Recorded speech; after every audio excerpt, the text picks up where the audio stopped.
విజయనగరం జిల్లా కేంద్రంలో RD house ఉన్నందున జ్యోతిరావు పూలే విగ్రహం పక్కనే టెంటలు వేసి ఈ 3 నియోజకవర్గాల నుంచి వచ్చిన నాయకులు అక్కడ కలిసి ఆ రైతులను తీసుకొని రైతుల తరఫున మనం అక్కడికి వెళ్ళి ఆర్డీఓ గారికి రిప్రజెంటేషన్ ఇవ్వాలని ఒక ఆలోచన అయితే చేసాం. ఆలోచన మరి మీ ముందుంచాం. వాస్తవానికి రాష్ట్రంలో సంవత్సరం 3 నెలలై ప్రభుత్వం మారిన కొత్తలో ఈ కొత్త ప్రభుత్వం ఎన్నికల ముందు ఇచ్చిన వాగ్దానాలన్నీ అమలు చేస్తాయి. పాత ప్రభుత్వం పాత ముఖ్యమంత్రి జగన్మోహన్ రెడ్డి గారి కంట మంచి పరిపాలన ఇస్తారేమో అనే ప్రజలు కానీ ఓడిపోయిన ప్రతిపక్ష పార్టీ మనం కానీ ఊహించాం. మరి ఎప్పుడు చేసిన విధంగానే చంద్రబాబు నాయుడు గారికి నిరంతర అలవాటైంది మోసం చేయటం.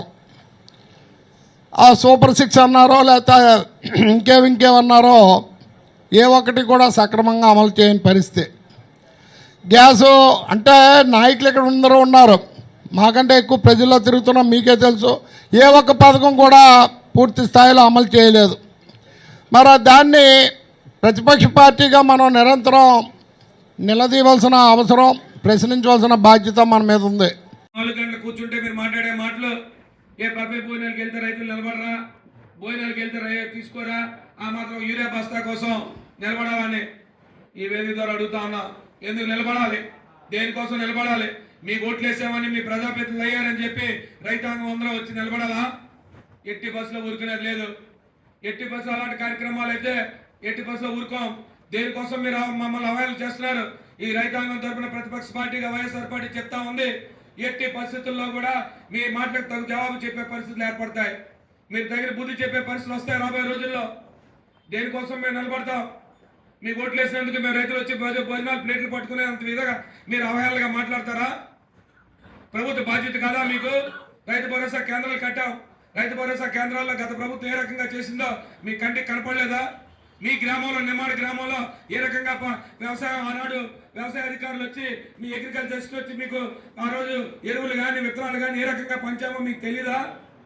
మీరు ఒక శాసనసభ్యుడిగా ఆనాడు ఉన్నారే టెక్కల్లో. ఇదే మాటను ఆ రోజు మీరు ఎందుకు అనలేకపోయారు? ఈ రోజు ఎందుకు మీరు మాట్లాడుతున్నారు ఇలాంటి మాటలు?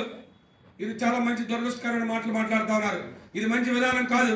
కాబట్టి ప్రభుత్వానికి గట్టిగా చెప్పాలన్న ఆలోచనతో ఒక ప్రతిపక్ష పార్టీ బాధ్యతగా జగన్మోహన్ రెడ్డి గారి నాయకత్వంలో ఇవాళ అందరం కూడా రైతాంగానికి అందరూ కూడా రైతుల తరఫున పోరాటం చేయడానికి ఇవాళ మీ అందరి దృష్టికి పెడుతున్నాం.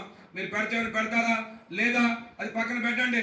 కానీ రాబోయే రోజుల్లో ఖచ్చితంగా మిమ్మల్ని ప్రజాక్షేత్రంలో దోషులుగా నిలబెట్టే కార్యక్రమాన్ని మాత్రం ఖచ్చితంగా చేస్తామని మాత్రం చెప్తా ఉన్నాం. అంతేగాని మీరు కేవలం కలబొల్లి మాటలు చెప్తారు, అంగీలు చెప్తారు, గంగవరం పోర్టుకు వచ్చిందని చెప్తారు, లేకపోతే కరకల్ పోర్టుకు వచ్చిందని చెప్తారు, లేకపోతే దారిలో లారీ వస్తుందని చెప్తారు. ఎవరు కూడా ఓ పక్క చూస్తే ప్రైవేట్ మార్కెట్లో చూస్తే 300 రూపాయలు ఎరువు బస్తాను తీసుకొచ్చి 500 రూపాయలకు అమ్ముతారు. ఈ పక్క విజిలెన్స్ దాడులు, ఓ పక్క నుంచి విజిలెన్స్. ఎందుకు వచ్చింది పరిస్థితి? ఎందుకు గతంలో ఇలాంటి పరిస్థితి రాలేదు? ఇవాళ ఎందుకు వచ్చింది పరిస్థితి? కేవలం మీ తాలూకా ఉదాసీనత వైఖరి, మీరు తాలూకా నిర్లక్ష్య వైఖరి. మీరు ఒక వ్యవసాయ శాఖ మంత్రిగా ఉంటూ ఈ ప్రాంతంలో ముఖ్యంగా ఉత్తరాంధ్ర ప్రాంతం అంతా కూడా వ్యవసాయ ఆధారిత ప్రాంతం. ఈ ప్రాంతంలో రైతులకు సమయానుకూలంగా మనం అందించాలనే విషయాన్ని మీరు ఆలోచన చేయలేదు. కేవలం ఈ రైతుల పెట్టుబడి కోసం గత ప్రభుత్వం 20,000 రూపాయలు ఆనాడు రైతు భరోసా కింద 13,500 రూపాయలు సమయానికి ఇచ్చేవాళ్ళం. ఆరోగ్యానికి మీరు ఉట్టిమాలనే ఒక సంవత్సరం 20,000 రూపాయలు కొట్టారు. మొట్టమొదటి సంవత్సరం మీ ప్రభుత్వం ఏర్పడిన సంవత్సరం 20,000 రూపాయలు ఏర్పడలేదు.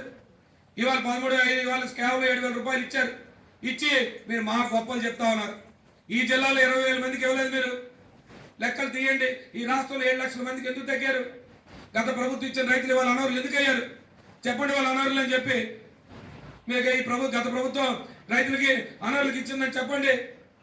చెప్పే నాదుడు లేడు. పీజీఆర్ఎస్ అని చెప్తారు. ఆ గ్రీవెన్స్కి వెళ్ళి అడిగితే ఒక ఐటీ ఇస్తే దానికి సమస్య రాదు. ఇది ఇవాళ జరుగుతుంది. రాష్ట్రంలో కానీ జిల్లాలో కానీ జరుగుతుంది. ఎవరు కూడా రైతాంగం కోసం పట్టించుకునే పరిస్థితులు లేవు. ఇవాళ సొసైటీలకు ఇస్తారు. గతంలో సొసైటీలకు ఎక్కడ ఇచ్చేవాళ్ళం అంటే ఎక్కడైతే రైతు సేవా కేంద్రాలు లేకపోతే అక్కడ సొసైటీలకు ఇచ్చి ఆ సొసైటీ ద్వారా రైతులకు అందజేసే కార్యక్రమాలు చేశాం. ఇవాళ సొసైటీలకు ఇస్తే ఏం చేస్తారు? తెలుగుదేశం పార్టీ నాయకులు ఆటోల్లో బళ్ళలో పట్టుకెళ్ళిపోయి మీకు నచ్చినట్టు అమ్ముకునే కార్యక్రమాలు చేస్తారు బ్లాకుల్లో. కనీసం కట్టడి చేసే పరిస్థితి లేదు, ఎవరు అడిగే పరిస్థితి లేదు. అధికారులు అడిగితే మేమేం చేయగలం సార్, మా దగ్గర అలాట్మెంట్ వస్తేనే కదా మేము ఇవ్వగలం, లేకపోతే మేమేం చేయగలం అని చెప్తారు.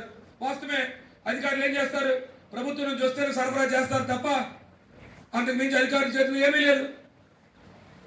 ఇది ఈ జిల్లాలో జరుగుతుంది. ఇవన్నీ కూడా రైతుల తరపున మనం చేయాల్సిన బాధ్యత మనకు ఉంది. ఏదో ప్రతిపక్ష పార్టీ బాధ్యత కదా, మన ఎన్నికల్లో ఓటమి చెందాం, మళ్ళీ ఎప్పుడు ఎన్నికలు వచ్చినప్పుడు చూద్దాంలే, ప్రభుత్వం కాదు.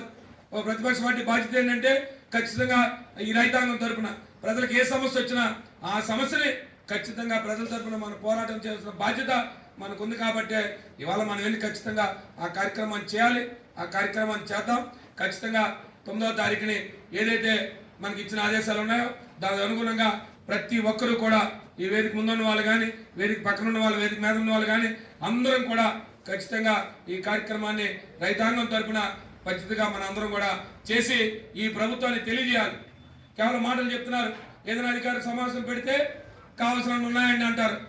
ఎక్కడైనా అడిగితే రైతులు వస్తే రైతులు ఒక పక్క క్యూలు తెల్లవారు 4 గంటలకి ఇక ఆఖరి కొట్టుకునే పరిస్థితి. ఇది ప్రభుత్వం కలిగించింది ఏంటంటే రైతుల కోసం.